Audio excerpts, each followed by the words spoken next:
Welcome to another episode of Antics in the Blue Room. You're locked in with your homie Six. We got another episode for you, partner. I promise you. We got a different one for you tonight. I got my brother-in-law in here. You understand me? A retired EP7 military war veteran. You understand me? 24 years enlisted in the service. You understand me? We're gonna talk about a lot of everything. Life, before, after, during. Y'all lock in with the team and join the conversation. You understand me? Y'all welcome the big homie Samuel Derrickson to the Blue Room. You understand me? Hey man, what's happening? Man. All right. All the time, bro. All the time. You know, y'all we got a welcome invitation to come kick it with bro. You understand me? You know, now that big business. Now, I done told these folks, you're 24 years in, retired military war veteran. 24 years, bro. That's a long time. Now, for those that don't know, when did you retire? 2009, February 2009. Retired February 2009. So that's 2025 today. So you've been out of the military about 16 years. Okay, so you got out 2009. What year did you join? February 85. Whoa. February 1985. Shit, bro. I was in elementary. Goddamn, I was a little boy. Yeah. Okay. So you joined the military in 1985. How old are you at that time? 19. 19. I just turned 19. 19. Okay. So let's back up a little bit then. So 19, you went into the military. So I'm taking that fresh out of high school. No, I was out of high school about a year and a half. Okay, say less. You're a smart nigga. You graduated early. Well, I went to school. Okay, say less. Okay, say that. Okay, gotcha. Okay, I could dig that. So how was life? Matter of fact, let me back this up. Where you from? Philly. Philadelphia, PA. Yes, sir. Okay, talk about it. Philadelphia, PA. You a fan of the Eagles? You're an Eagles fan? Now you've been in Georgia a long time, but you're a Philly fan. Now you're a Philly fan because they won, or you've been a Philly fan? Okay, I just was checking. You know how some folks get what they call them fair weather fans. You know, I'm just checking now. You know what I mean? Okay, now, so how was life in Philly for Samuel Derrickson as a youngin before he even thinking about the military? Oh, man. It was kind of hard, to be truthful with you. Okay. You know what I'm saying? I was young boy in the neighborhood, wanted to hang out with the older cats. Okay. You know, get beat up all the time. You know what I'm saying? Yeah, right. Get beat up all the time, man, trying to get out here and play sports and things like that. That's right. You know, my people made sure I always had football. Gotcha. I take my football outside. They take my football and we play in the game. Man. Come on. You know. That's right. You know, so I mean, when I did get to play, you know, I made a mistake. They slapping me all in the head and all kinds of stuff. You know what I'm saying? But that turned me into a player. That's right. You know what I'm saying? As I got older, you know, they couldn't do nothing with me. That's right. You know what I'm saying? They couldn't do nothing with me. And the old guys, to be truthful, I had a chip on my shoulder. You know what I'm saying? You didn't did all this to me while I was little. That's right. Now I'm bigger now. Come you on. Know what I'm saying? When you come through here, you got to see. Know what it is when they see you now. So now you got some of them that, okay, if I ain't on Sam's team, I ain't playing. Okay, that's right. You know what I'm saying? But that was the same thing in basketball. You know what I'm saying? Once I left Philadelphia basketball, you know, in my neighborhood, they couldn't do nothing. That's right. You know what I'm saying? You know, but me being a knucklehead, that's right. I ain't getting in trouble on the streets. I'm getting in trouble at home. Right. You know what I'm saying? I had them people. I had a family that my mother and father ain't play. That's right. You know what I'm saying? I had both of them the whole time. You know, mother and father the whole time. Okay. You know, but they had rules. You know, and until I left there at 19, at a certain time I had to be in the house. You know, even at 19 years old. You know what I'm saying? If I ain't there when they said I was supposed to be there, that's right. They locking that door. That's right. You know, I got a key to the big door, but I ain't no key for the screen door. You that's know right. what I'm saying? So, you know, me and moms ain't never get along.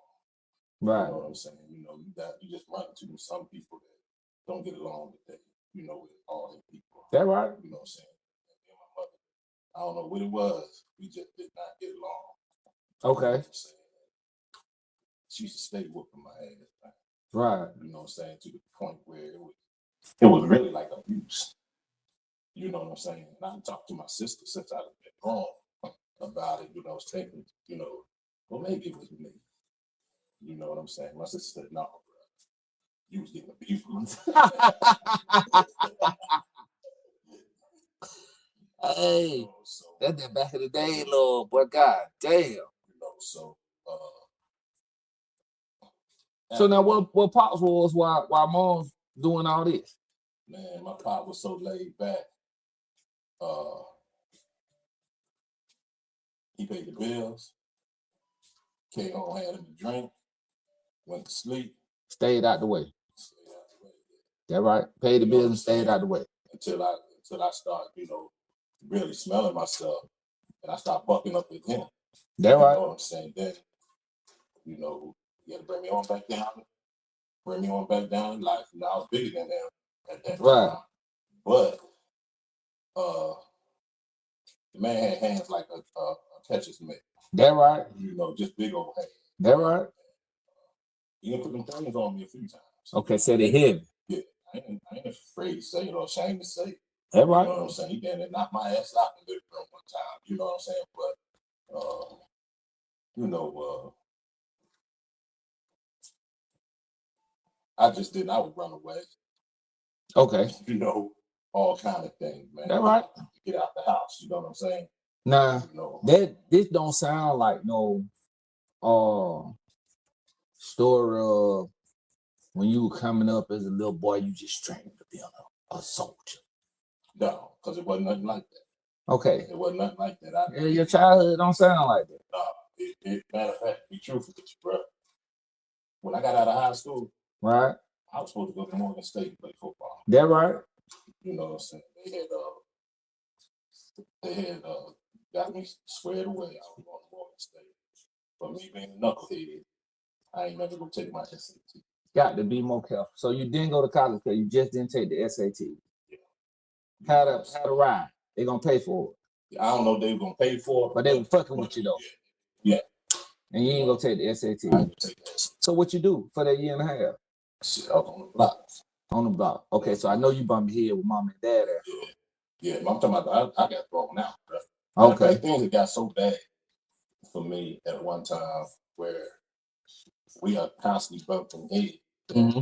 When I finished playing football my senior year, right, dropped out, bro. No, I dropped out. That right. I got had a neighbor down the street. Every time I ran away, I run to their house. You know, that right. Even no matter where they moved in the city, if I ran away, I ran to their house. That right. So they made sure I went to school. That right. You know what I'm saying? They wasn't gonna let me drop out. Gotcha. You know, I actually lived with them from like January to June. That right. You know what I'm saying? And they made sure I went to school and got that piece of paper. Fast. You know what I'm saying?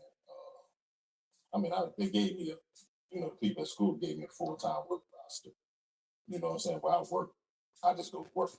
Mm-hmm. You know what I'm saying? And I was guaranteed at least a day. You know, which was that right? You know what I'm saying? So that's how that went. You know? So now to all that, how you end up in the military? I had a girl. We was me and my girlfriend and a partner. We were walking down the street. This was her birthday. We were walking down the street. All we hear gunfire. You know what I'm saying? So we run and stuff like that. Girl in the middle of the street, cop gone. You know, my boy Tony, he got killed. Mm-hmm. He ran over there, to the girl. I made sure my girl was out the way. You know what I mean? So after all that was over, cops came and did a sweep. Swept the whole block, took everybody. So we went to jail that night. We was down there. They wanted to know who did that killing. You know what I'm saying? We was down there all night. I was supposed to work that morning. And when I didn't go to work, buddy told me, if you don't come in here, don't come in here. You know what I'm saying? We fine.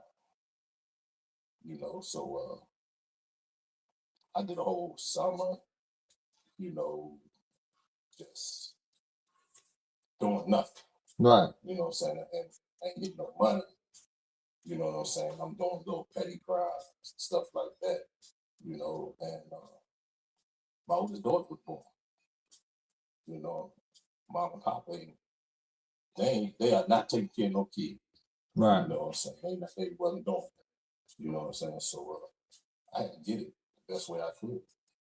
And it came to the point where if you keep doing this, if you keep the road you going down, if you stay on that road, you're not gonna be here long. You know what I'm saying? So I walked downtown and talked to my pop.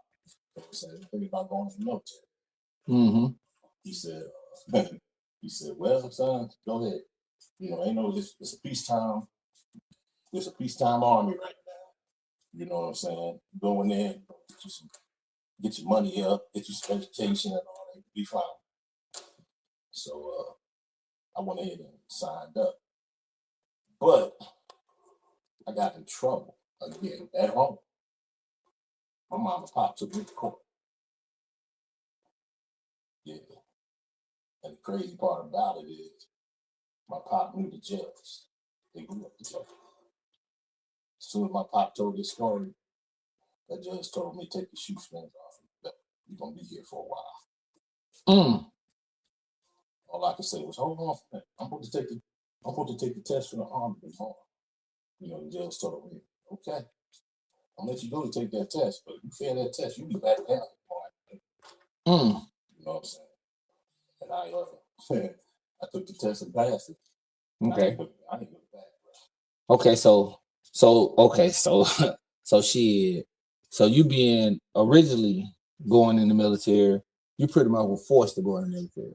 Yeah. You was going, but that situation right there made it say, shit, I got to goddamn tighten up and I'm a soldier now. Fuck it. It is what it is. Now let me ask you this. Out of all the different branches, what made you choose the Army? Originally, I chose the Marines. But they told me I failed the test. No. So the next time I took the test, I took it for the Army. You passed. I passed. But they wanted me to go in the reserves. I told them I don't want to go. I said, I got to go.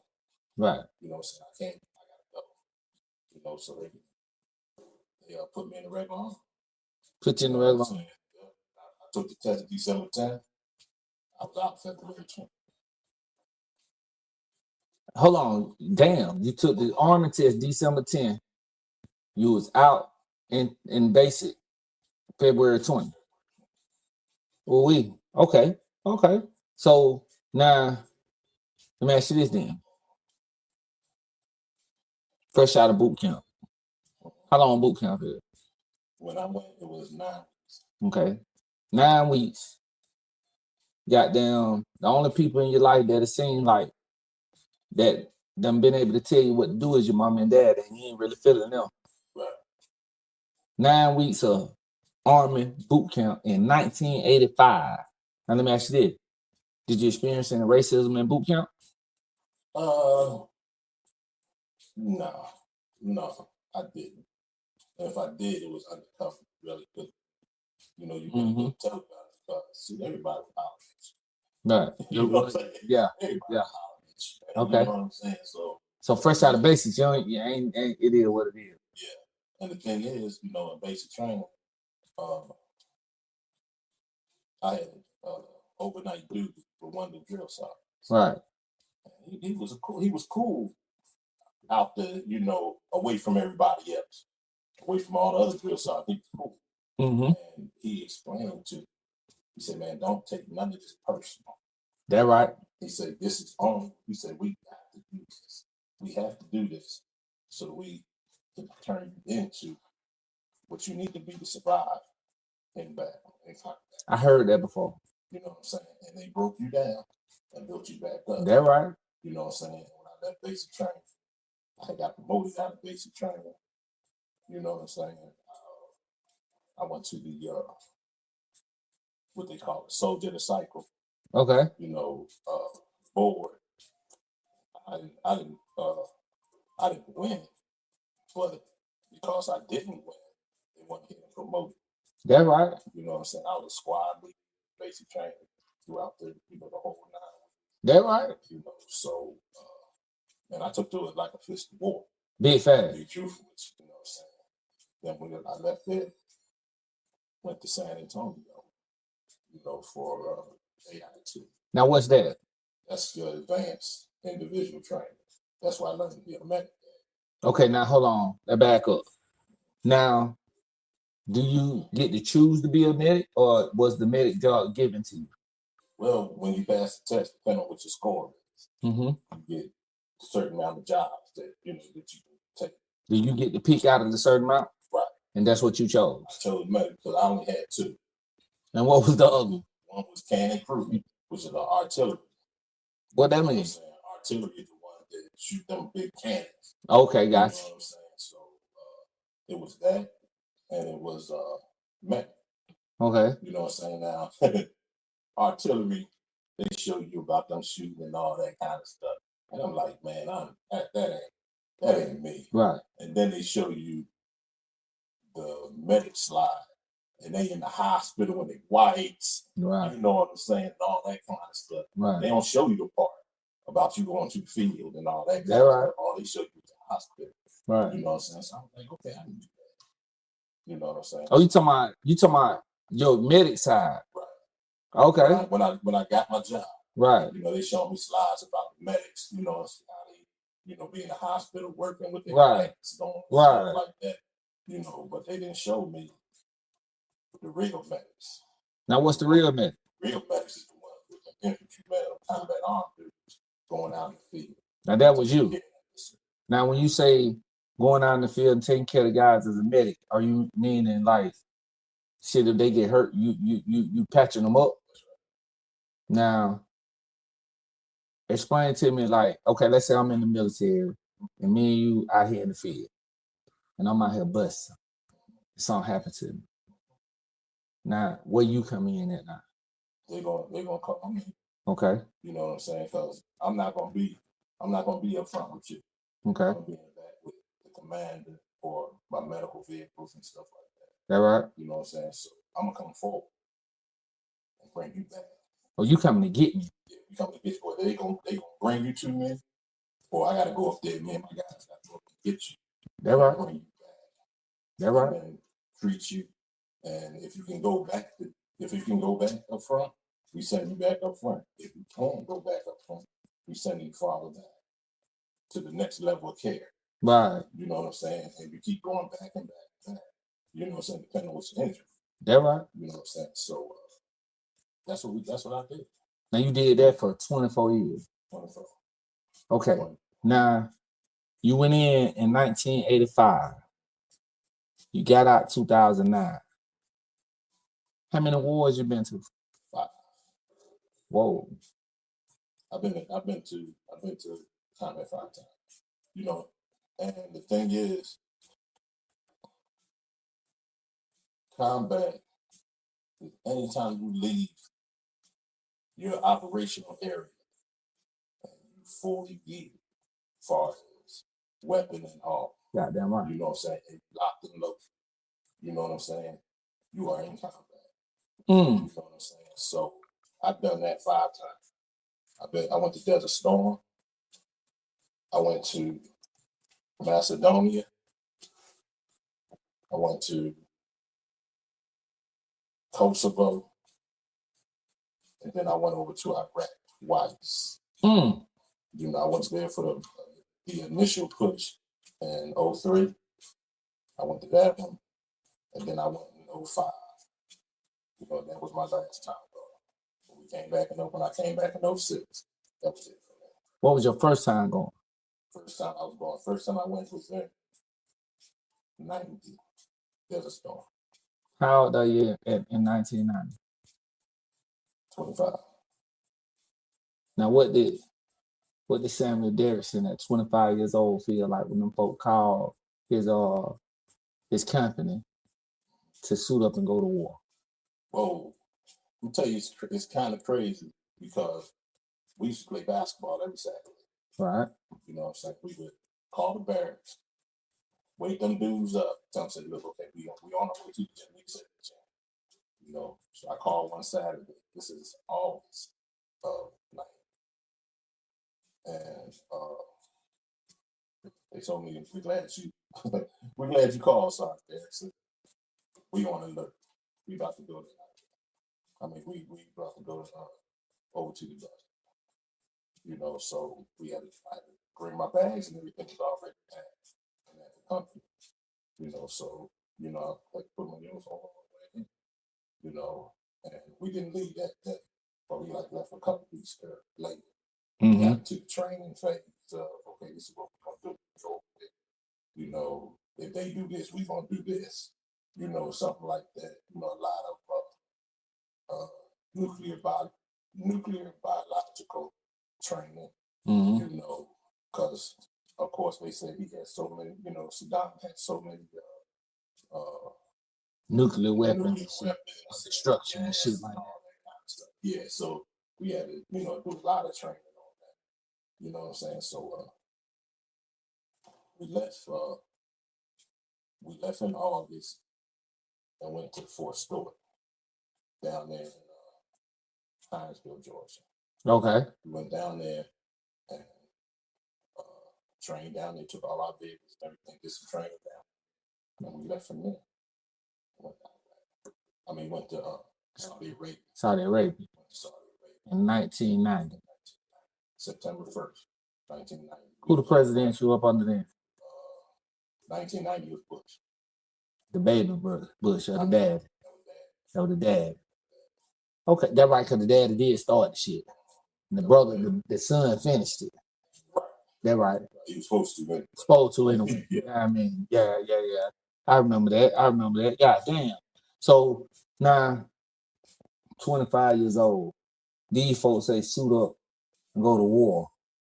But you from Philly, like, y'all ain't, a lot of racism ain't went up that way around your era, huh? You gotta think, man. I was born in 65. Right. You know what I'm saying? So I grew up in the 70s. That right? I was in Philly from, you know, pretty much growing up in the 70s and the early 80s. Hold on, so you originally couldn't drink out of white for a water fountain? Yeah, I wasn't that far back. Okay. You know what I'm saying? I wasn't that far back. Remember, that stopped in 68. 60. Right? Or no, that's when Martin died. So like 60 something. 60, like 65 when they ended segregation. Right. That right. You know, stuff like so, you know, I was able to do that, but still, you know, they would call, they throw that big word out on right and all that kind of stuff. You know what I'm saying? Matter of fact, you know, excuse my expression, but you know, every year we used to have a thing called Choke Nigga Week. I done heard that. You know what I'm saying? I done heard that. And that's what we dealt with. You know what I'm saying? We would go across the bridge, you know, to a little town called Gate. That's where all the white guys was. We'd fight, all that kind of go there, steal pipes and all that stuff. You know what I'm saying? Coming from the skating rink. You know what I'm saying? You got to walk to get to the bus. You know, you might have to fall in that little area and stuff. That, you know what I'm saying? So, yeah, it can get kind of dangerous. That right. And then another thing, I went to school down in South Philly. Okay. You know where Rocky was running up the street? Right. Yeah, man. That's Italians right there. That stuff. That right. Do that. You know what I mean? That right. Play that. You know. That right. 1990. 25 years old. And them folks say it's time to go to war. You go down here to Fort Stewart, train up a little bit, and off to Saudi Arabia you go. How long you was over there? want to say 7 months. 7 months. Now let me ask you this. Now I heard some folks tell me, man, shit, man, you don't know what I've seen over there. But then I heard some folks say, man, that shit like a vacay, man. I just sit in the cut, goddamn, you know what I mean? Like nothing happened. Like it just was like you just away from home, like guarding.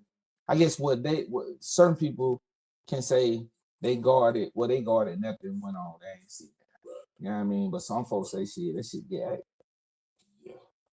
That shit get active. Yeah. Did your first tour, did you see some active shit? Yeah. Well, you admit it. Yeah. So, all, bro. Goddamn. Okay, so hold on, man. So, cause you admitted, anytime some shooting going on, the motherfucker get hit, you the one. Even if it's the enemy. Hold on, what you mean? Rules of engagement, medical rules of engagement. When I was, at that time, but it might be different now. That's right. But medical rules of engagement back then was American soldiers, you treat them first. American civilians, you treat them second. Enemy soldiers, enemy civilians. No. Yeah. So you done had to patch up an enemy soldier before? Yes, sir.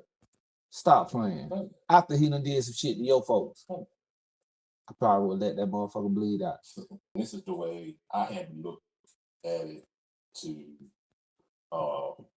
this is the way I had to look at it in order for it all to make sense to me. Okay. Their president told them to do something. Okay. Our president told us to do something. That right. We got better toys. That right. So you won. Okay, now let me ask you this. I got a partner, right? He real political and slick. So he says, this is a question that he sent my way. He says to me, to ask, when you go to these foreign lands, right? Especially during war, they say like during World War I, the Japanese would have like black soldiers and play a audio for them, broken down and from Japanese to English, saying like, why is you over here shooting at us and trying to kill us, helping them white folks when you ain't even free in the country that you finna go back to, and you helping them and they don't even fuck with you. Like when you go to these other foreign lands, has you ever heard that from a foreigner? Like, what is you doing over here? They don't even fuck with you at home. Yeah, don't Desert Storm. You know what I'm saying? That right? Because they, over there in Saudi Arabia is where we spend most of our time. That right? So if you go to talk to the locals and stuff like that, you might get that. You know what I'm saying? Why? Right. But I had a command to tell us that you had to find a reason within yourself why you're here. There you go. And he said, my reason is because I don't want my kids to have to do this. That's right. That stuck with me my whole career. That's right. You know what I'm saying? So I didn't ask them questions. Why? You know what I'm saying? I just went. You know what I'm saying? And did what we have to do and come back home. That right. And it's I did that. As a matter of fact, I had to sit my once I became a platoon sergeant, I had to sit my guys down and tell them that same exact thing. Now, platoon sergeant, what rank is that? That's when I was E7. Okay, E7. Okay, so that's one of the questions. So if you could describe the type of leader as an E7 you were, what type of leader would you describe yourself as? Oh man. Fair. Fair. And I'm not going to stifle my soldiers. Now, what that mean? Break that down. If the soldier got a good idea, okay, something like that, and I think it's a good idea. That right? That's what we're gonna do. We're gonna rock with that. That right? You know what I'm saying? I'm not gonna just say it's my way or the highway. Yeah, you know what I'm saying. Right. Now on some things it just had to be like that. That's right. You know what I'm saying. But for the most part, you know, we can come together and come up with a plan, you know, and that's how I used to do it. That right. You know what I'm saying? That's how I used to do it. You know, we come up with a plan and we stick to that plan and we make that plan work. That right. And most of the time, especially when we went over there in 03, we taught the rest of the medics in the brigade how to do the medical evacuation. That right. You know what I'm saying? We taught them how to bring them soldiers off the front line and get them back to the second level of care. Right. Second and third level of care. You know what I'm saying? Because that's something that we have practiced a lot, talking a lot about. Mm-hmm. And then I had good guys. That right. I had good guys around because I didn't know everything. That's right. But I had some good guys around. Thanks. You know what I'm saying? We went to war in 03. My platoon was 42 strong. That right. You know you in charge of 42 guys. 42. Plus I got a doctor and a PA. That right. You know what I'm saying? So we went and did what we had to do. Now, let me ask you this.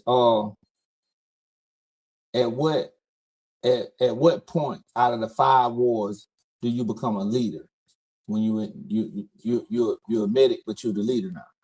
Right from I was in 5 when I was at the store. No. Damn, you got promoted to E5 that fast? 5. Yeah, I got promoted to 5. A little over 4 years. You weren't playing. No, not at all. Okay. But you know what the thing is, and some people are telling you this. If you fast tracking, you will slow down.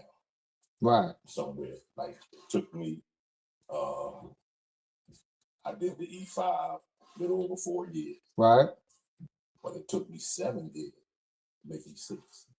That right. You know what I'm saying? And then once I made E6, my records speak for themselves. That right. You know what I'm saying? So I made E7 a couple years, but about 3 years after that. That right. You know, so I don't know, like man, we talked about it before. I loved it. That right. You was a soldier. Yeah, I loved it. Then you like my wife. Y'all some soldiers. You know what I'm saying? Like when I got out, I really didn't want to get out. That right. You know what I'm saying? But I'm physically broken. That right. The army will start to change. That right. You know what I'm saying? We get smart guys in, you know, but they ain't got no heart. That right. You know what I'm saying? They scared. You know what I'm saying? When it's time to go and do some real world shit. That right. You know what I'm saying? You gotta go into mental health, trying to play crazy so they ain't got to go. Or pulling the stress card out. Yeah, all kinds of stuff there. I remember you talking about that stress card. They said motherfucker would pull the stress card out on you back in your day, you lost your shit. Yeah, they oh man, no. See, and that's another thing that with me is I didn't give a lot of Article 15. That right. You know what I'm saying? I didn't do that. Because if you gotta do that and you take that soldier's money, you ain't just taking the money from the soldier. If he got a family, you take the money from that family. And next thing you know, you doing other paperwork, but now they gotta go to the vending closet. They gotta go to the food pantry. That's right. And all that stuff to help their family out. That's right. Me, I work your ass out. That's right. For about 3-4 hours. It made me no difference. That's right. You know what I'm saying? I read a whole book while you down there doing push-ups and sit-ups and stuff like that. That's right. Fair. You know, I didn't care. Mr. Fair. Yeah. They saw us fair. You know what I mean? You know you fucked up, but saw it fell. You know what I mean? Saw it burn hell out me. He could have did a whole lot of worse actions for what I did. You understand me? So I could did that. You know, I kind of been around where you got them had to go get a couple soldiers out of jail type shit. Yeah. That right. That right. Now let me ask you this right here. You was over there, you did 5 wars. Matter of fact, let me break it down. when you came home from your first war, what you think you brought from over there with you? Nightmares. With some of the shit you saw? That right? I don't know if you have ever seen pictures of Highway of Death. That was a highway between Kuwait and Iraq.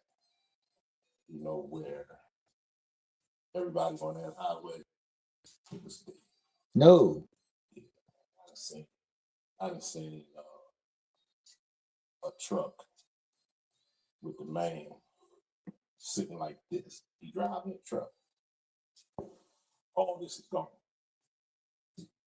You know, I seen trucks burned up with women and kids in the back. You know, that's what I did. That's what I saw. That was just there. In that war. You know, the first one. You know what I'm saying? And I used to think about that all the time. So now you 20, you 25, you go over there. You know, I just, you know, but from back my past professions, you know what I mean? I'm kind of good with numbers. So you go over there, you're 25, you 7 months, so you probably still 25, but maybe 26. You come home and you done seen all this shit. Now you from Philly. Well, you thought you had saw some shit. Yeah. Now you done went over here and you done really seen action. Wartime. You ain't but 25, 26 years old. Now you're seeing nightmares. What got you still able to lace up the boots every morning and go to work, knowing you might get called again to go back over there again somewhere else and do the same shit? What you said? I know you said that buddy, you know, told you, hey, you got to find something to do it for. Mm-hmm. What did you find that kept you going? My soldiers. Your soldiers. My soldiers. I love them cats, man. That right? I love them cats. You know what I'm saying? I mean, I'm talking about from way back then. Right. All the way to the soldiers that I left when I retired. That right? Still all kicked. No. That right? You know, real fraternity. Yeah, we still all kicked. That's what's happening. You know what I'm saying? I call them right now. And we on the phone for hours. It's just like we had just left each other yesterday. Wow. You know, so. That right? You know, I'm still, I'm sorry to do. That right? You know, I'm sorry to do to that. That right? You know, so, I mean, they still call me that. Facts. You know, they still call me that. Damn right. You know. So the love of your fellow soldiers, after all the shit you done seen, gave you more strength to lace up your boots every morning and get out here. Now let me ask you this. Do you got a partner? Cause I hear you say you had your partners. Did you have a partner that you went to war with more than one time? Yeah. That right? Yeah. Now what kind of conversation do you and another soldier have that y'all in war, y'all asses ducking bullets, and you like, man, we just came from this shit, goddamn. Just there we go again. So how a conversation like that go, bro? It's crazy. You know what I'm saying? Because point blank, I went in 03. Okay. I went in 03. We stayed about 7 months. Okay. I came back in July, August, somewhere around there. Okay. December 05, I was back at it. That right? Getting ready to leave again. You know what I'm saying? I still had some of them guys with me. That right? You know what I'm saying? And it's like, you know, some people, why are we back over here? You know what I'm saying? And stuff like that. But the mission ain't complete. That right? You know what I'm saying? When the mission is complete, we go home. Now, the thing is, this is crazy because some people that's going to watch this podcast going to say, man, that dude brainwashed. Maybe I was. Oh, you a soldier. So yeah. I get where you're coming from when you say that. Maybe I was, you know what I'm saying? But this is the profession I chose. You know, that's right. I didn't get drafted into this. anything like that. I signed on that. My That's right. parents didn't sign on that line. I signed on that line myself. That's right. You know, I said, this is what I wanted to do. Did I think I was going to do it this long? Right. No. But I was having too much fun to get out. That right. You know, man, I was going to get out. You know what I'm saying? Because I had got tired. You know what I'm saying? Of the infantry, armor, and stuff like that. So I was going to get out in 2000. No, excuse me, it wasn't no 2000. Nothing. I was going to get out 96. Right. But my wife said, no, you ain't. That right. You was not going to take me from Columbus with nothing and then bring me back with nothing. That's right. You know what I'm saying? And she helped me get promoted. That's right. You know, and that's when we end up in Tampa. Gotcha. You know what I'm saying? And Tampa was a break because there was no real time, nothing like that. All I did all day, every day was physicals, bringing people into the military. That right. You know what I'm saying? I mean, it was stressful sometimes, but for the most part, that was a good duty station. Good duty station. Yeah. Then they brought you on back to Fort Benning. Right. Well, actually, I requested. Okay. To come back to Fort Benning because I called my branch. You know, branch is the people that you call to and get assignments. Okay. Okay, so I called branch and I told them I want to stay in Tampa. That right. The lady said, you're an E6. You cannot stay you're a staff sergeant. You cannot stay in Tampa. They're gonna think you hired. You know, so I was like, all right, what you got out there for? They had a job in White Sands, was in New Mexico. You know, I really ain't want to go there. They wasn't going to seem like they never wanted me to go to Korea. As much as I wanted to go to Korea, they would not send me to Korea. You know, so I was like, look, what you got in 3rd Brigade? She said, Fort Benning? I said, yeah, what you got? She said, I can get you there. That right. I said, okay. Soon as she said that, she said, I'm sending you out some orders tomorrow. As soon as I got them orders in my hand, the sergeant major, 3rd Brigade. I used to be his medic when I was young, so you know what I'm saying? I called her and said, you know, Sergeant Major, this is Doc Derrickson. You know what I'm saying? And he was like, yo, what's up? When you used to try to play basketball? He's all messing with me about that. I said, yeah. You know what I'm saying? I said, look, I'm a staff sergeant now. But I would like to get a platoon so that I can, you know, get promoted to E7. He said, yeah, come on up here. I got a spot for you. That right. And Fort Benning. I stayed there for the rest of my career. Goddamn right. Wishing you could stay long. Yep. Goddamn right. I could do it. I mean, and I got back in 2000. Okay. I went from platoon sergeant. I ended up doing a couple other jobs that get moved around, especially after I had my surgery. Right. You know what I'm saying? I couldn't be out there like I was. Right. So I got a couple other jobs, and then they ended up putting me in brigade operation. So you end up being pretty much like a paper pusher. The last leg of your career. Yeah. After these surgeries and everything. Now let me ask you this. Being a paper pusher, now you coming across just a bunch. You ain't directly dealing with soldiers directly. You're on a computer doing paperwork and stuff like that, right? Well, no. With me, everything medical. Okay. Was on me. Right. I'm talking everything. All 4,000 soldiers. Right. Medically fall up under me and my staff. Yeah, right. You know, so right. You know, most of the stuff that went on medically up there. Right. You know what I'm saying? And my last actual official job was they was across the waters. I had to track all injuries from the injury point all the way back to their final destination. Final disposition.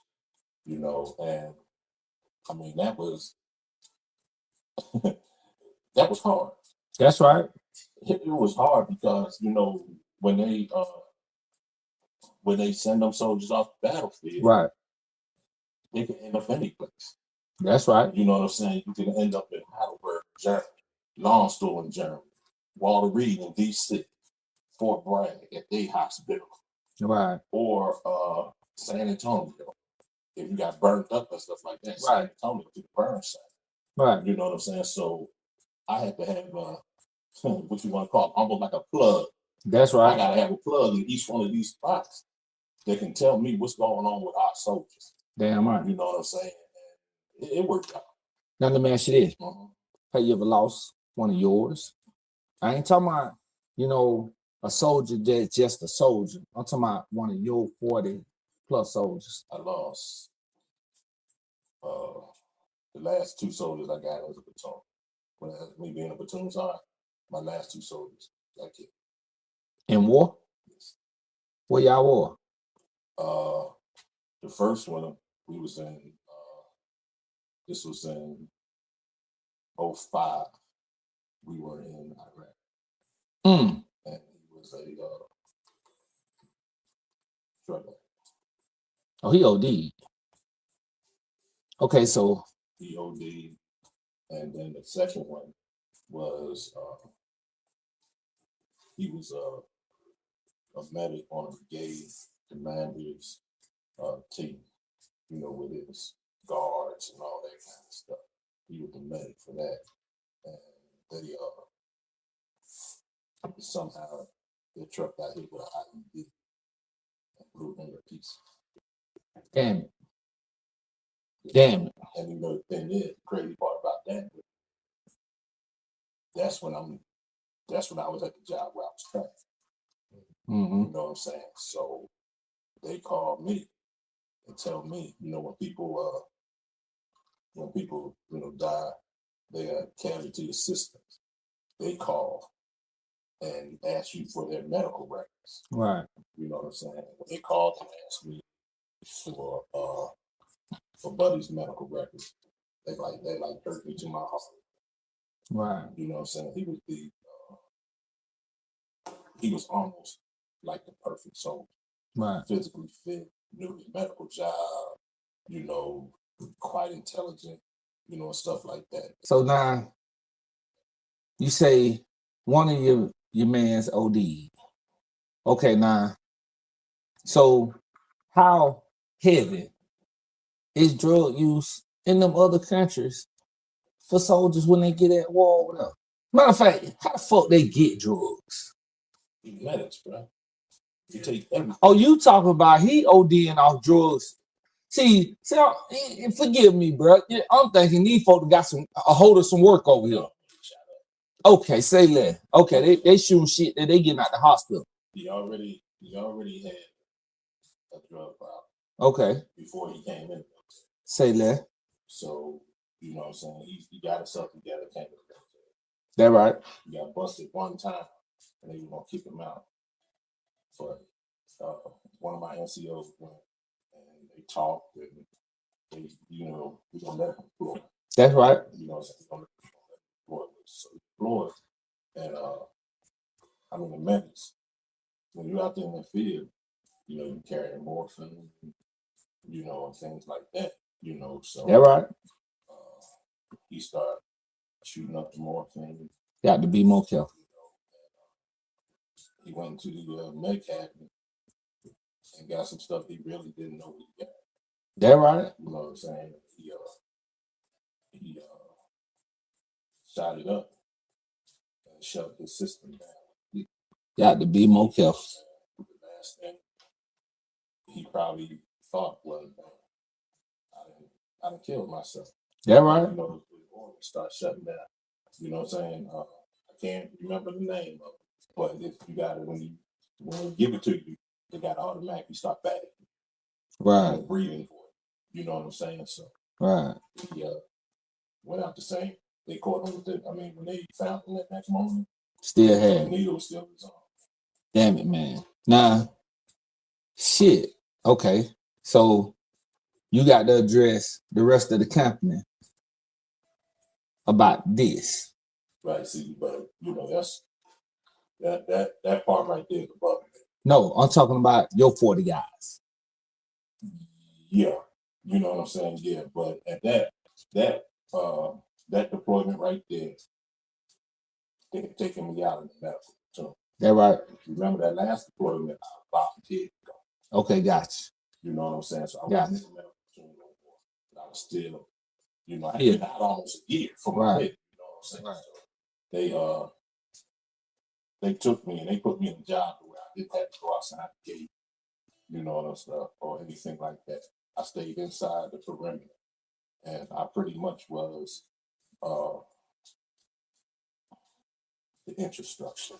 Now, it sounds like to me, you know, like earlier when you said some folks will see this podcast and say that, oh, he brainwashed and this and that and blah, blah, blah. What it sounds like to me is you happen to be one of them soldiers that throughout your career, you had the right people in your life and your career that instead of making it hard, they made it better for you. Yeah, they made you think about what kind of leader you want. That right. You know what I'm saying? I had an NCO, you know, platoon sergeant told you, you know, soldiers take it right. You know, so when they get in trouble, sometimes I would have to write about what they did wrong. That's right. You know what I'm saying? Instead of always, I was unconventional. You know, where some people, when you get in trouble, they automatically want to write you up and take your money, right, send you in front of the command and all that. The way I felt was our business in that platoon was our business in that platoon. That right. You know what I'm saying? What we did stayed in house. That right. You know what I'm saying? Like, at least I tried to. Now, some people you can't help them. That right. You know, and some people you gotta. They ain't doing the army no good. That right. You know what I'm saying? So you gotta get rid of them. That right. You know so now let me ask you this right here. 24 years in the military, 5 tours. You know, lost 2 people close to you. What do you think you brought out of that when you retired? I guess the question is whether you realized it before you retired or you realized it after you retired or you ain't realized it at all. Did you feel like you brought something from the military that you couldn't get rid of? Yeah, like you say, you had them nightmares. You know what I mean? You know what I'm saying? I had some issues. You know, nightmares, night sweats, can't sleep at all.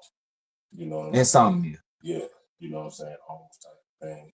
You know, I'm on all different kind of pills that you really don't want to take. That right. You know, you take them because hopefully that'll get you better. That right. Know, my drinking, it went sky high. That right. You know, self-medicating. That right. You know, all that good stuff. I bought all that on. You know, when I got out of the military, I bought all that. Now, at what point did you realize that? Did you realize it before you came home, or did you realize it once you came home? It took me a while after I got home. After you got home? Yeah, a while after I got home. Because, you know, the thing is, when we were, my age group, when you was in the military, you didn't be things like those mental health. That right. You know what I'm saying? It was a stigma. You know what I'm saying? That's right. Didn't want to show no weakness like that. That's right. You know what I'm saying? So we just dealt with it. You know, and really when I first found out that I really had a problem, I want to say after 03 when I came home. You know, because, you know, after you tell people country, you got to help them put it back together. I heard that. So we had a hospital that we had to help refit, you know, and Man, they took us on a tour at the hospital. And you get to see the damage that you really did to people. Right. You know what I'm saying? You go up, and they took us up on they took us all through the emergency room. There's so many people messed up. It ain't enough. They ain't got enough beds. Right. There's people in the hallway. You know what I'm saying? Then we went up on the P's floor and seen the babies that we been messed up. Right. You know what I'm saying? That type of stuff stick with you. Mm-hmm. You know, that stick with you. And then, you know, I go over there, not perfectly healthy, but I'm running, I'm playing sports, I'm playing, you know, all that kind of stuff. And I come back, I got some hip replacement. And he messed it up, so now I can't run. Right. You know what I'm saying? I can't do the things that I need to do to be an effective soldier. That's right. You know what I'm saying? And that kind of messed with me right there too. Because you're being forced to get out now. Yeah. Then fucked it up. Yeah. Then fucked your hip up. Yeah, I mean, now you all right, now because so far you've been a loving fucking soldier. Are you getting mad now? Well, at that time I was angry. You know, I was angry then. You know what I'm saying? Because now I can't do the things that I want to do. That's right. You know what I'm saying? Matter of fact, I was even asked to come down, you know, come down. They got a medical company.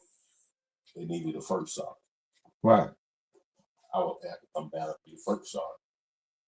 I don't want to be no first sergeant if I can't lead PT. That's right. I'm talking about the running hall. That's right. I'm saying? So, no. I told the time, like, no, I don't. So you end up doing what? That's when I end up eventually getting a brigade operation. That's the next guy under the first sergeant. That's right. You know what I'm saying? So that's when I became in charge of the clinic and all that kind of stuff.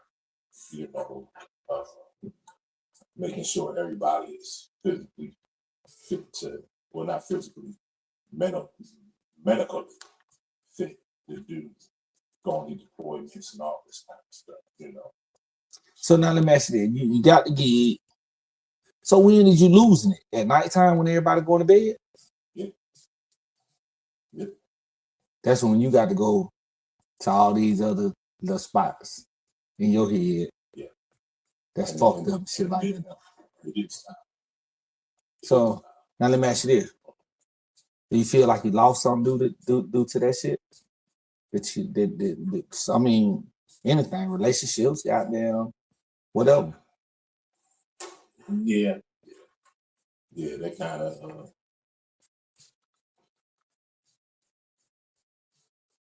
of destroyed my marriage. You know. Talking about the shit that you had going on? Yeah. It kind of messed with our marriage. Did your wife know you had this shit going on? Yeah. Yeah. You know what I'm saying? It's like she knows she couldn't get up in the morning, go to work, and come over and kiss me goodbye if I'm sleeping. The shit choked out. You know what I'm saying? I'm jumpy. You know what I'm saying? Matter of fact, I went to behavioral health. Okay. And they told me that the psychologist that was there told me that subconsciously I'm always at war. Now, when was this? This was 2014. You still in the now you out the military right now. And they told you subconsciously you still at war. I done heard that before. You know, I'm still at war. You know what I'm saying? And the thing is, man, you have a lot. It's a lot of us that has this problem. You know okay. It's a lot of it. This is not something that just, you know, that I'm going through. Right. It's a lot of people that they are still at war. Now, let me ask you this here. I believe in this right here. I believe into each its own, right? The same thing that worked for me may not work for you. Right. Even though we got the same situations. We just can't deal with it and compute it out the same way. Okay. So now I'm just listening to you, and then because I know you hid this shit very fucking well. Okay. Because, you know, until we sat down and talked, you know, a couple years ago, I didn't know you were dealing with all this. And I'm talking about we thought like this. You know. You know, my thing is, I still had a job to do. You know what I'm saying? That right. Regardless, you know what I'm saying? I still had a job to do. So I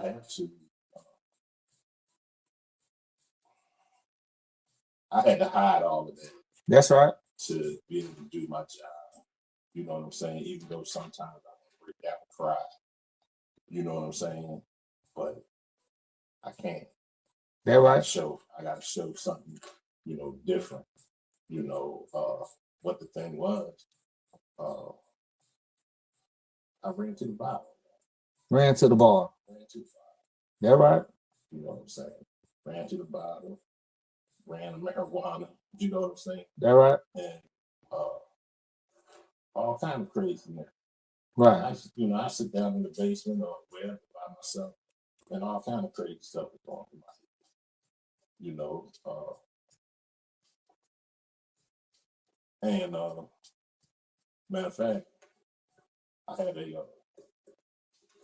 I had to go to treatment, but I actually requested.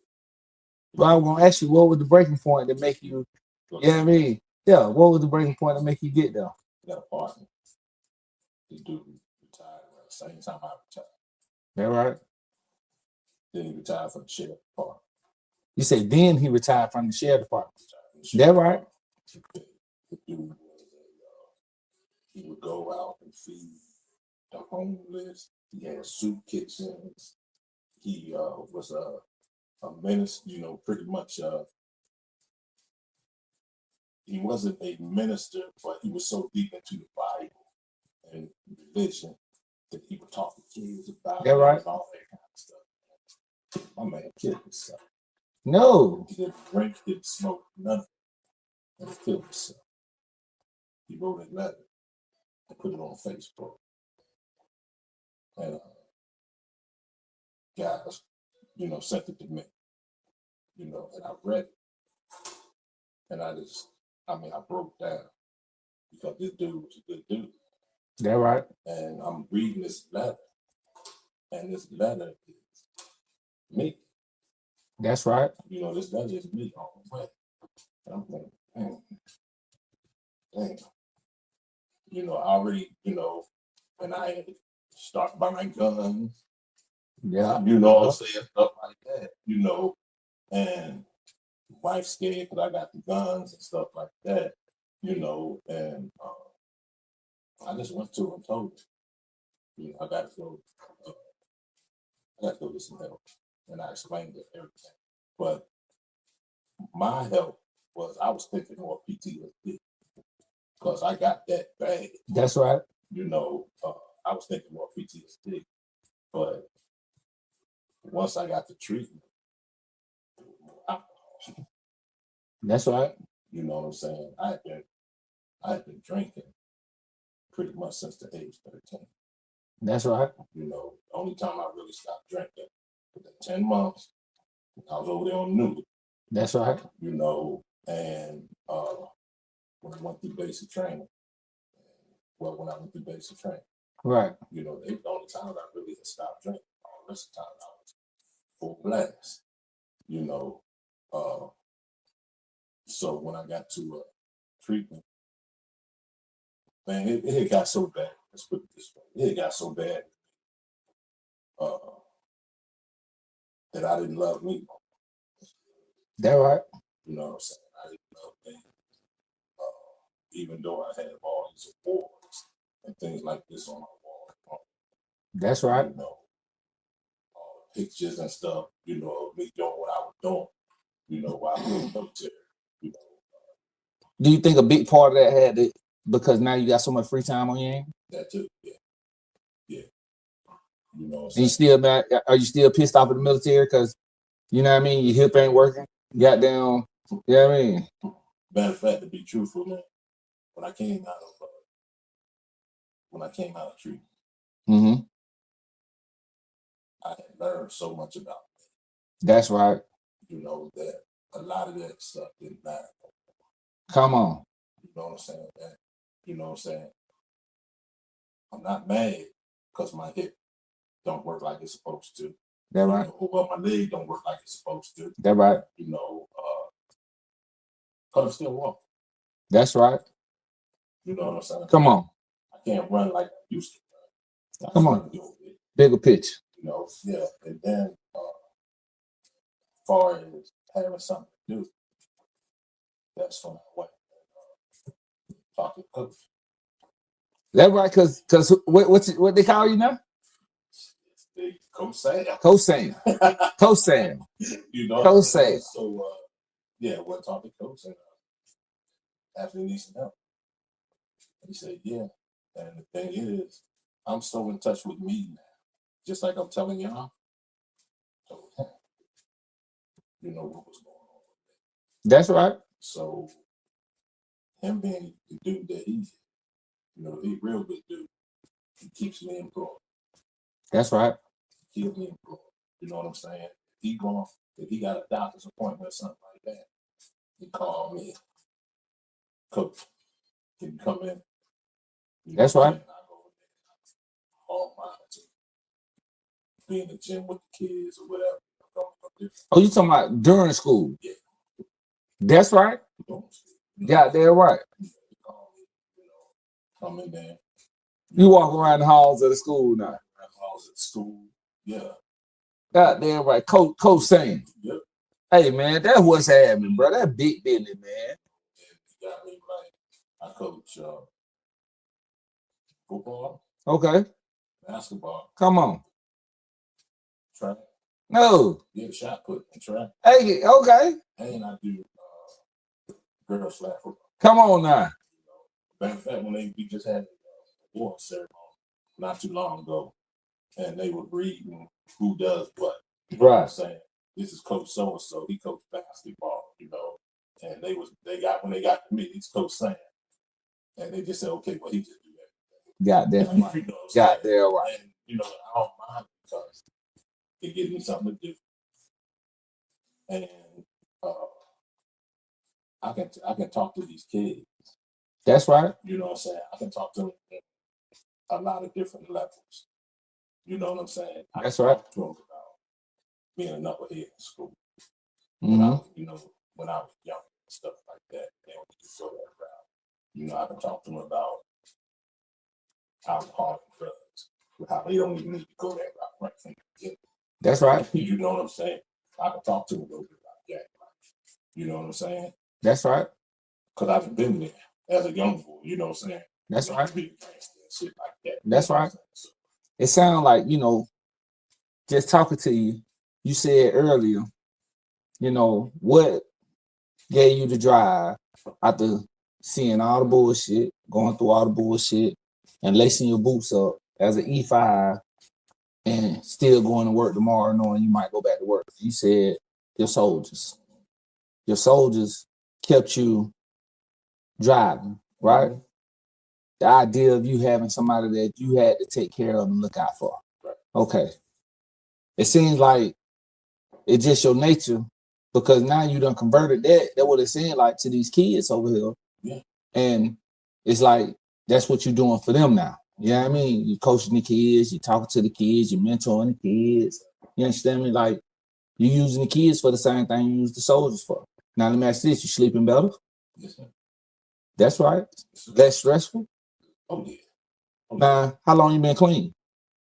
September.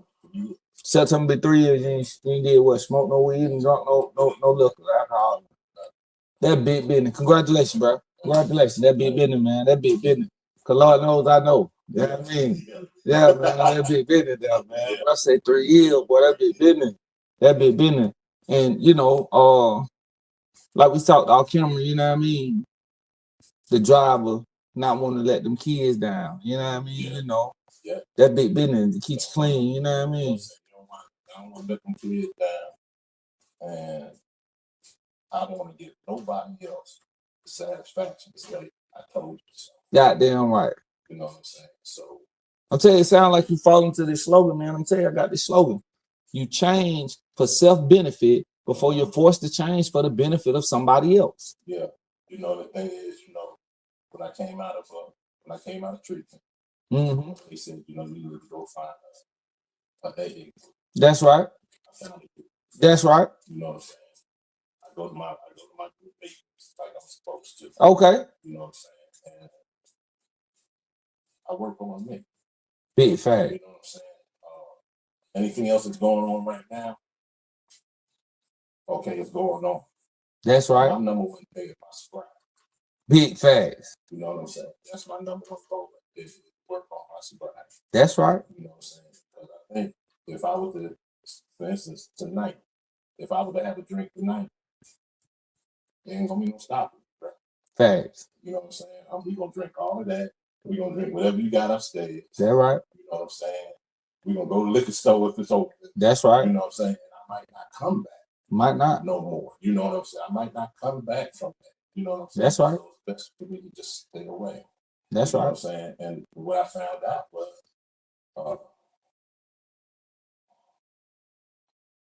before I used to, every New Year's, my New Year's resolution, I ain't gonna drink this year. You know what I'm saying? Can't do that. I found out that, well, I can't do that. I found out I have to do it one day at a time. That's right. I'm not gonna do that. That's right. You know what I'm saying? Facts. And we go from there. You know that's right. That's easy for me. Goddamn right. I found a higher power. Come on. You know what I'm saying? Now that was different when you start speaking like that. You had me fucked up a little bit when you start talking about God and shit. Damn, hold on, let me. Is AI got this nigga? Let me make sure that my brother-in-law. Yes, that be, huh? Yeah. The thing is, I was so. Let's how can I say? When I was younger, we went to church all the time. That's right. So when I was able to say I'm not going to church no more, that's really around the time I started drinking, clowning, all that kind of stuff. You know what I'm saying?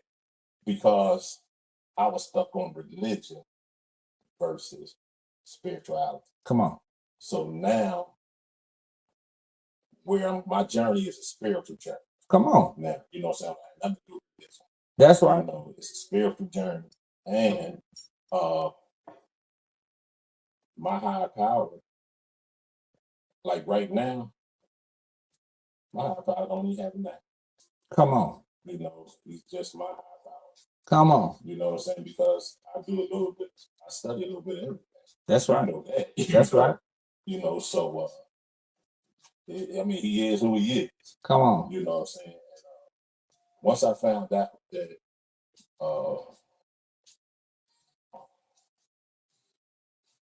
that's what I need to get through.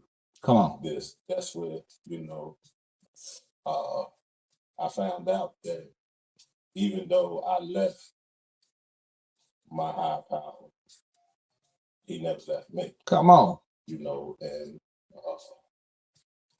I could just look at some of the things I've been through. That's right. You know what I'm saying? In Desert Storm, we drove in the middle of mountain. You know what I'm saying? I was in an ammo explosion. All kind of little different things. You know what I'm saying? Where I'm still here. Shit. I was 9 years old. I got hit by a car. Right. You know what I'm saying? So, but I'm still here. So there's a reason I'm here. That's right. You know what I'm saying? And if you ask me, I'm here for them kids. That's right. You know what I'm saying? Facts. Now let me ask you this right here. Okay. If you had some young black women and men ready to go in the military right now, what would be the message that you would give to them before enlisting into the Army today? I would tell them that one thing, military ain't for everybody. Okay. You have to learn to pretty much live miserable. You know what I'm saying? You got to be able to go and be in the field, bring it like that. You know what I'm saying? But you still out there doing what you got to do. That's right. You know what I'm saying? You gotta get dirty. You know what I'm saying? You're going to work long hours. That's right. You know, and the way things going now, you're going to deploy. You're going somewhere. You know what I'm saying? I even told my daughter that. You know what I'm saying? Yeah, Daddy know a lot of people. Daddy can't get you out of no deployment. That's right. Everybody goes. Everybody goes. It used to be MOS that stayed home. Right. You know why everybody else went now? Everybody goes. Everybody go. You know, you get you some education in there. You get you some discipline. Right. Get some college money. And you get you a trade. So, that's right. you know what I'm saying? Right. And you can live a pretty good life. Now let me ask you this: do the military still work like this? I got a partner that was in the Navy, air traffic controller. Now he got out of the Navy. Now he work at the airport right now as an air traffic controller, and he didn't have to go to school. They use his military background. That's how it still works. It probably does. It probably does. Like my daughter was air traffic controller. Okay. You know, and she had all her paperwork when she came through Atlanta Airport when she was coming home. That's right. You know what I'm saying?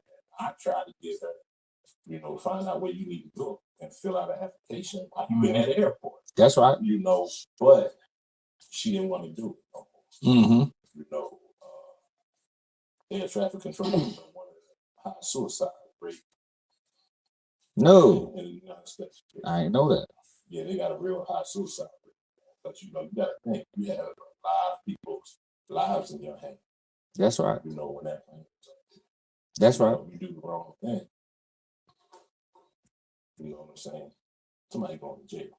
That's right. You know, so don't nobody want. That's a lot of pressure. That's right. That's a whole lot of pressure. You know, me and her was talking on the phone one day. She was in the simulator, and we were talking, and all she said was, "Oh shit." I said, "What's wrong?" She said, "I got 2 planes moving on the same line at the same time." So I told her, I said, "Dude, we got to get off the phone." I said, "Because right there, that could have been about 700 soldiers you can kill." Facts. You know what I'm saying? So we're going to get off the phone. You get off when you finish. Call me back. You know, that's right. It's just that simple. You know what I'm saying? That's right. White folks want something like that, you know? That's right. But, yeah, it's a stressful job, I would say. You know? That's all right. But shit, I guess you did so long in the military, shit, when you came home, goddamn, you just really just goddamn found you a hobby, huh? Well, I tried to go to work. Well, no, actually, when I first got out, I tried to go to school. That's right. I went over to CBCC. Okay. But, man, I've been out of school so long, you know, shit, when I went to school, a number plus a number equal a number. That right. You know what I'm saying? That right. I get over here. They got number plus numbers equal letters. You know what I'm saying? That right. I ain't know nothing about all that, man. Come on. So I had to leave that alone. I went and got a job. But remember, I'm still throwed off a little bit. That right. You know, so I got a job. I got a job in the public. I was working at the plasma center. That right. The dudes used to be up in there, used to get on my nerves. Then they used to traffic. You know what I'm saying? One dude was saying, "I'm gonna come over here and beat your ass. Well, you better bring lunch. Because you gonna have long ass days." That right. You know what I'm saying? That right. You got a real long day. And I was breaking up fights. I'd have been pepper sprayed. And got to be more careful. You know what I'm saying? Working in the plasma or something. Yeah. You know what I'm saying? So I walked away from that. That right. I walked away from that one. Then I got a job at then I went to school. You know, and, got a degree in electronic medical records. That right. That's what I did. When I got another job, I went to West Central. That right. Went out there and worked. And okay. Okay. Yes, you went out to West Central. Yeah. And you was out there for a little while. And one of those old patients caught the ass in of a boot assault damn deal. Yeah, I heard about that a little bit. You know what I mean? My hand. Yeah, man. Now, and the crazy part about that is that was in July. That right? When that happened. May, I just won the Tech of the Year for my unit and the Tech of the Year for the whole campus. And the next month you go in there and goddamn. Later, I put my hands on damn near the patient in there. Yeah. That right. And they had, they told me I had to leave. That You know right. what I'm saying? Yeah, that right. But I resigned so they wouldn't mess with my records. Right. You know what I'm saying? So, the thing is, the crazy part about that is, to be truthful, that's a real assault right there. Bro. Right. I don't put my hands on a state patient. Right. Like the GBI called. Wow. The GBI called me and they was like, the only thing is, the lady was kind of laughing. She said, looking at everybody's write up and everything like that, you did what everybody else wanted to do. You know what I'm saying? Right. And just didn't do it. Right. You know what I'm saying? We know this little dude was an asshole. Right. You know what I'm saying? He was he just didn't want to go to jail. So that's he was up there playing crazy. Right. You know what I'm saying? But wasn't nothing wrong with that. That's right. You know what I'm saying? But that Sunday morning, he just caught me at a bad time. That right. So that right. Then I went to school again. That right. And got another degree, but this time it was in business management. So it's safe to say that today, a whole lot of, I know when I call you, pretty much, if you ain't at a meeting, you with them kids. And that right there, that keeps you sane in so many words. Yeah. I can dig that. Yeah, it keeps me from it keeps me grounded. That right. You know what I'm saying? Like I said, I don't want to disappoint the kid, and I don't want to disappoint the people that put their trust in. You know what I'm saying? Like that whole school up there, all the teachers know me. You know what I'm saying? I walk around with no badge on. Right. You know what I'm saying? Everybody knows what I'm saying. That right. Well, let me ask you this. So at the end of the day, and I ain't even gonna say, I'm gonna act like my wife right now. I ain't even gonna say black soldier. I'm gonna say any soldier. So for any soldier, for any person that's looking to join the military for whatever reason that they gonna use it, you know what I mean? It sounds like to me what you said earlier is what got you through. When I forget who you said told you that, but he told you got to find a reason. Yeah, you got to find a reason that you do it. Yeah, and that reason that you do it, that's yours. That's right. That's my reason. Ain't got shit to do with nobody else. Nobody else. And as a leader, and I forgot to say it, but as a leader, when I went over to the war, we're gonna call it combat. But combat is different. Okay. Explain. World War One, World War II, you stayed out there in the woods, Vietnam, you stayed out there in the woods, fought all night, all day. And you didn't have no place to go in the rear. You know what I'm saying? That's war. Okay. What we did in some of the places, like that last one, they would go out, come back, go to the gym, go to the shower hall, all that. War ain't none of that shit. Gotcha. Ain't none of that. That's right. You know what I'm saying? War, you out there fighting. 24/7 till somebody raise the white flag. That's right. That right. Like them guys from World War II. They claim that I ain't gonna say they claim. They say that is the greatest generation. But them guys are there for 4 years. You know what I'm saying? They were there for 4 years. Fight. We did 7 months, bro. Now, hold on. Let me ask this though. Does that mean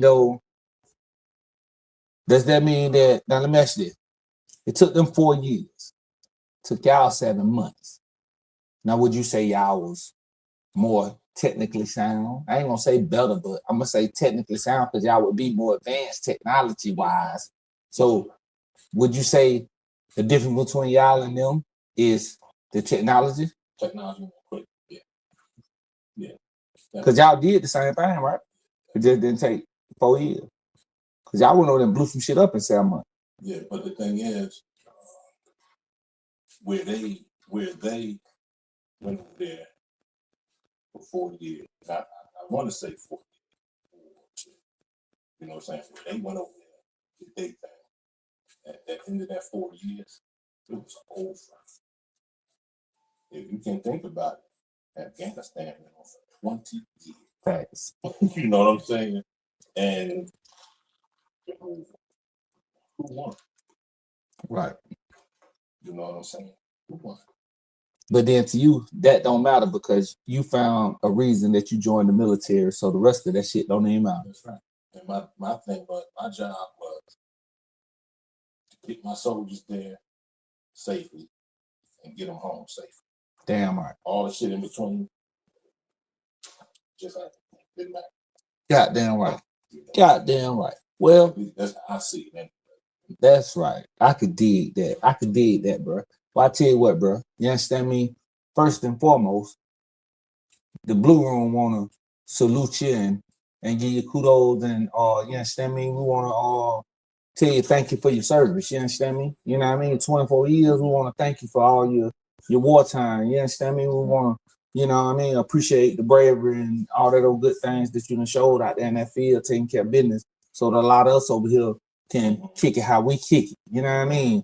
You know, I don't think y'all get praised enough for some of the shit y'all done went through. You know what I mean? Being over there across that water like that. You know what I mean? Away from your families and shit like that. You know, that's a big pill. A lot of folks ain't willing to do that type of shit. You know what I mean? But as you say, you found a reason. You know what I mean? Damn right. You know, my guys, we were team. Goddamn right. You know what I'm saying? Each level that I was leadership, I had a team. Man, shit. Well, I tell you what, the Blue Room, goddamn, appreciate you and every team that you had. You understand me? You know, and that's a whole solid. You know, I want to appreciate you for coming through. You know what I mean? Conversation was great. You understand me? You know what I mean? No big business. You know what I mean? So before we get out of here, because I didn't ask you this, tell the people if you can, what the last facility where you feel like you got the help that you really needed, that you've been looking for. Can you tell that facility for people that's in your position that may need somewhere to go? Yeah. If you in the Columbus, Alabama area, I went to Tuskegee. That's right. Tuskegee Veterans Hospital. That's right. You know, and like I said, I was there for 5 months. That's right. The thing about that is, as soon as I got up there, I ran into a brother. I didn't know him. He didn't know me. But he set me down. He said, you're going to see a lot of stuff up here. Don't feed into it. Work your program. That's right. And that's what I've been doing. One day at a time. My man, I appreciate you, bro. I appreciate it. Hey, look, that big business. But it's all the crisis centers all over. Come on. Really, you know, you really need help. There's some crisis number. I don't have the number on right now. Come on, we'll figure it out. There's some crisis numbers out there, and there's some help out there for you. That big facts. Y'all can dig that, man. Y'all hear that? You understand me? This show is about passing any type of information on that we get. You understand me? Dropping jewels so that you can pick them up and take them somewhere and use them. You understand me? Bruh did 24 years in the military. He done been in 5 wars. You understand? We ain't gonna call it wars. We're gonna say 5 combat situations. You understand me? Done seen a lot, done did a lot. You know what I mean? Man have to sleep with a lot of stuff that a lot of us don't know how we would have to deal with it. You know what I mean? So again, we salute you and appreciate you for your service, bro. You understand me? Another episode of Answers in the Blue Room in the books. You understand me? Appreciate y'all for tuning in and staying locked in with the kid. You understand me? Hey man, hit that subscribe button. It don't cost you a thing. You understand me? Lock in with the team, man. We'll see you next episode, man. We stay locked in. Keep it going, man. We got more work to do, man. Holla at the team. Early in the morning, thinking about a check. I got mail to get. I'ma go outside, Gucci robe and slide. Like I got mail to get, yeah. I got mail to get.